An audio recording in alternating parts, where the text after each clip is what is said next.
Слово для выступления представляется Соболеву Валентину Алексеевичу, заместителю секретаря Совета Безопасности России.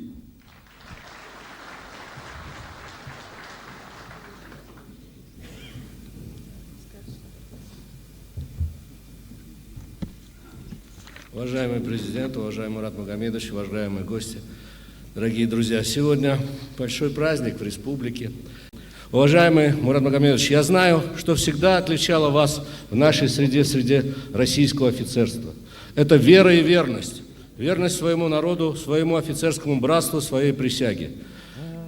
И верность Отечеству, верность и преданность своему долгу. И именно эти качества, уверен, позволят вам сделать в Ингушетии те дела, которые приведут народ Ингушетии к процветанию, благополучию и счастью.